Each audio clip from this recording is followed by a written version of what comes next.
오늘은 갈매기의 꿈, 눈은 별을 향하되 발은 땅을 딛고 있어야 한다 를 주제로 얘기해보겠습니다.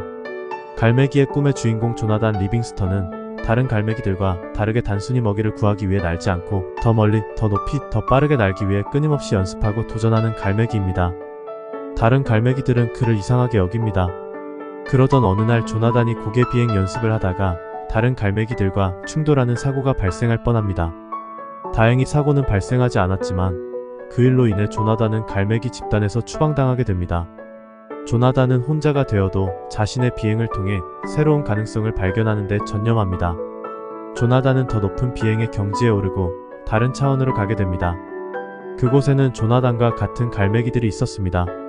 비행 자체에 관심을 가지고 비행 기술을 연마하는데 일생을 바치는 갈매기들과 함께 수련에 정진하면서 나중에는 순간이동까지 배웁니다. 다른 행성으로의 순간이동도 배우고 과거와 미래로 비행할 수 있는 시간 비행 기술의 존재도 언급됩니다. 어쨌건 그렇게 비행 마스터가 된 조나단은 삶의 의미와 비행의 본질을 깨닫고 자신을 추방했던 갈매기 집단을 다시 찾아가 젊은 갈매기들에게 비행을 가르칩니다. 이 소설은 사회적 관습이나 규범에 얽매이지 않고 자신의 길을 쾌척하며 꿈을 실현하라는 강한 메시지를 담고 있습니다. 삶의 의미는 진정한 자기 자신을 찾아가는 과정에 있다는 것이죠. 이 책을 읽고 제가 생각한 채테크 관점에서의 교훈은 다음과 같습니다. 눈은 별을 향하되 발은 땅을 딛고 있어야 한다. 조나단의 생각에서는 나는 것보다 먹이를 찾는 것에 더 열중하는 갈매기 집단의 전통이 한심하게 느껴졌을지 모릅니다.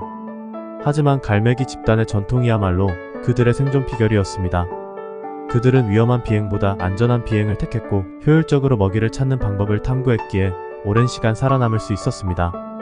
만약 모두가 조나단처럼 혁신적인 비행에만 열중했다면 갈매기 집단은 오래 살아남지 못했을 것입니다. 이와 마찬가지로 무모한 도전만이 채테크의 길일 수는 없습니다. 저는 당장 회사를 그만두고 자기 사업을 하라라고 주장하는 채테크 책들을 좋아하지 않습니다.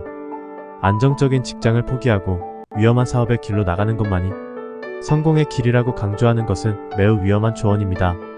그렇게 해서 성공을 한다면 큰 돈을 벌 수 있겠죠. 하지만 실패한다면 삶의 기반이 흔들리고 자신뿐 아니라 가족까지 위태로운 상황에 처할 수 있습니다. 위험한 곡의 비행을 하다가 조나단처럼 성공하면 다행이지만 실패하면 그대로 바다에 빠져 죽는 겁니다. 사업을 하겠다며 안정적인 직장을 쉽게 버리지 마세요. 아무런 안전장치 없이 전력을 쏟아붓는 것은 너무나 위험합니다. 조나단은 구름 너머로 날아올라 비행을 좋아하는 갈매기들이 모인 꿈의 세계에 도달합니다. 그곳엔 비행을 위한 끝없는 하늘만 있는 것이 아닙니다. 갈매기들이 착륙해서 안전하게 쉴 수 있는 단단한 땅이 있었습니다. 더 높이 더 멀리 날기 위해서는 발이 닿을 단단한 땅이 반드시 있어야 합니다. 채테크 역시 마찬가지입니다. 채테크의 목적은 단기간에 큰 돈을 버는 것이 아니라 돈 때문에 위태로운 일이 발생하지 않도록 계획적으로 자산 관리를 하는 데 있어야 합니다. 높은 수입을 꿈꾸는 것은 멋지지만 안정적인 기반을 유지하는 것이 그 꿈을 실현하기 위한 전제 조건입니다. 눈은 별을 향하되 발은 땅을 딛고 있어야 합니다.